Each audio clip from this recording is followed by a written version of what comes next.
got, we caught some menhaden this morning. We used those up Spanish fishing this morning, king fishing. We're using sabiki rigs, and it's just basically looks like little flies. You attach a weight underneath them, and you drop them down. Anywhere you find pods of bait, it's easy to find bait, usually around the alphanumeric buoys. There's a boat right next to us that's got a stringer full of them right there. We're on the Charlie buoy, it's about 9 miles off the beach or so. And those baits basically gather around these buoys. There's a long chain that hangs down, and they congregate around these buoys. Sometimes they're visual, sometimes they're on top, and you'll see them sprinkle in the water. It looks like rain on top of the water.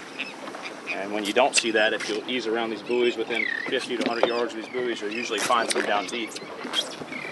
You get over the top of them, find out what depth they are on your screen, and then just set drop your line down to approximately that depth, and then jig them softly. If they're there, they'll usually pick them up. Sometimes they're real finicky though. Our first stop, we just dropped down and we picked up 2 stringerfuls of it's usually a mixture between Boston mackerel, cigar minnow, Spanish sardines, and threadfin herring. Those are all threadfin, like Mike said. Like to have some Boston mackerel or some cigar minnows too. If you're looking for baits for bottom fishing too, for grouper fishing or flounder fishing, you can quite often drop these jigs down to the bottom and you'll pick up small pinfish. 3, 4, 5 inch long pinfish, which really work good for flounder fishing, grouper fishing, catching AJs and stuff. There's a school right here, but they're not taking. They're not picking up the baits. What's that white thing?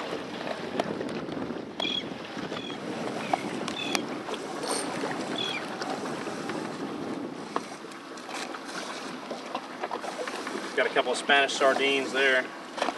Not bad, but still like to see some cigar minnows or Boston mackerel just to have something different. It's important to be real careful with these hooks. They're real sharp. They're not real long. I mean, you know, they're not going to go to the bone, but they're going to go into your skin. They're going to pierce your skin as soon as you touch them if you slip. So usually we'll hold the top of the leader, let our fish dangle, and slowly work down them one at a time and take them off, and keep that line tight, real tight. They grab a hold of your hand, and they're definitely going to pierce the skin. Easy to get out, but they don't feel good. There's a cigar minnow right there. There's one of them anyway. We've been catching mainly greenies and threadfin, but there's a cigar minnow. He's got real smooth skin, no scales, like a king mackerel. He's got yellow tips on his fins. We like to have a bunch of those. Mike was saying earlier, a cigar minnow or a Boston mackerel is a real good bait to put down deep too, and we like to have our threadfin. It's a taller fish like a menhaden, and we like to have those up top. Their back will cut the water, cause a big disturbance on the surface too, but we like to have some more of those before we drop lines in this morning. Mike and I both each just had one hooked up. Let them sit down there for just a minute and try to get some more on there. I had one off, I've only got one on there. Once you get one to hit it, just hold some pressure. If you don't keep pressure on it, you let slack in it, the rig will get all tangled up. So just hold pressure and try to let it fill up.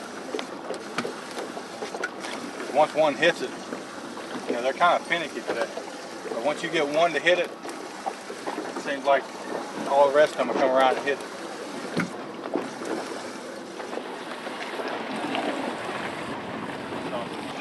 We're out here about 14, 15 miles now. Put down the first bait of the Spanish sardine. Get him up. Yeah. Look right there. There's not much there.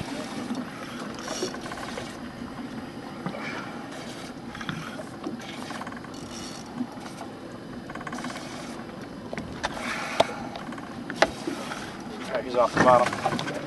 He's off the bottom. It's about time. Once you get them off the bottom, you can really just take it nice and easy, you know, good steady hard pressure. We lost one big one. Mike caught a small one. We had two more knockdowns, and miss them. You got a net, or you might want to get a gaff. Ain't gonna fit in that net. Nice grouper. He's off the, like Mike said, he's off the bottom now. He's not going back down. I just loosened my drag a little in case I'm chafing my leader. He's 30 foot down, 20 foot down. There he is right there.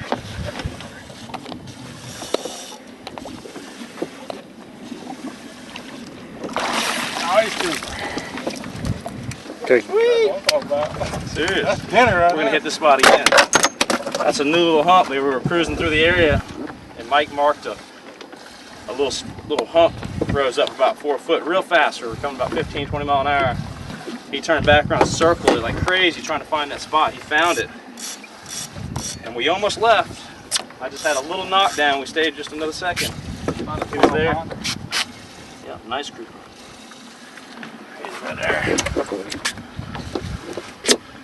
About medium spinning tackle. Again, you know, we're doing a bunch of things out here today, but the surface bite is slowed down, and while we're waiting for an afternoon bite to start, we took some of our spinning rods, converted them over, put together some grouper rigs, took some of the same live bait we would use for kings and mahi and whatnot on the surface, and we're dropping them down on these ledges. It's just a matter of getting pulled out, pulling them out of the bottom. So sweet grouper right there, a nice one. You guys are like Mike and I, die-hard fishermen, love to fish, but not rich, can't afford 2 or 3 different boats for different things. We've got a pretty day today. I want to talk for just a minute about the, about purchasing a boat and the versatility of a boat. We've got, as you know, we constantly use this Ranger 2400 bay in the backwaters, fishing skinny waters as shallow as 12 inches or so, 12 to 14 inches, targeting redfish, and then the rest of the internal waters as well. But these boats, they work really well, ride really well in the ocean as well. Today we got a really calm day. Mike and I couldn't stand it and talked about it for a few minutes this morning. Decided to come out here, jigged a bunch of baits up, and caught on some grouper rigs.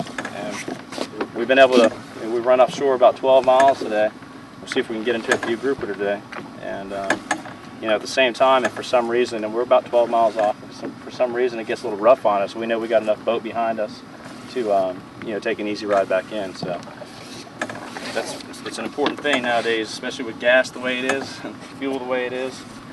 When you're looking at that boat, to find something that you can do a little bit of everything with.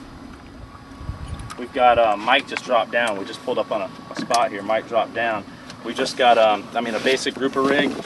Basically, it's a Carolina rig. It's a modified Carolina rig, meaning that we don't put our weight on the main line. A true Carolina rig, the weight stays on the main line, and it can slide as far up as you'll let it slide.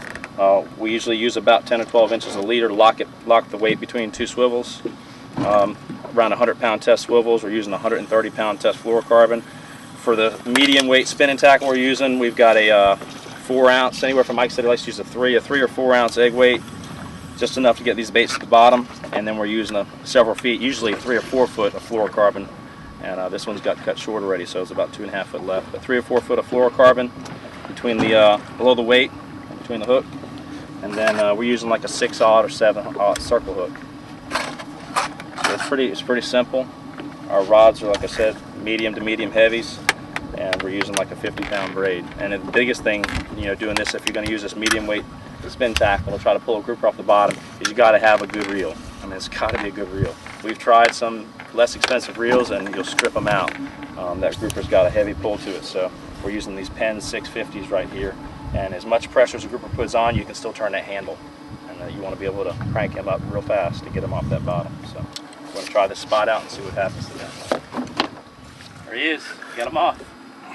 Little grouper, but that was a big grouper. You never get him that easy. Unless it's a flounder. What you got there?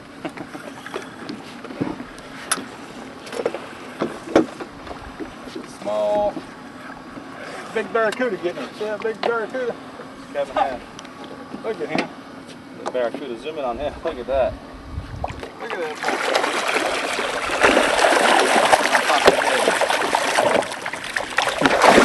Right back here at it. You're about to hook him, put him back down there and get him hooked up. That's a citation cuda. That weighs about 3 more pounds now with that grouper just ate. You're gonna actually almost hook him. Feed him some line, let him swallow it thing. He ate it. You're gonna hook him. Oh, almost. Nope. He said no. He's gonna come back at it. Let him swallow it all the way down. Oh, we got fluorocarbon leaders in the fight to do that anyway.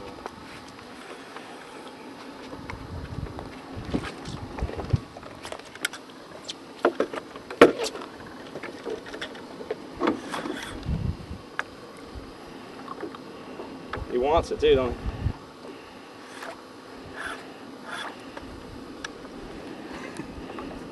I can't believe he's coming back for it that many times. That hook is right there. Oh, I think he's done with it.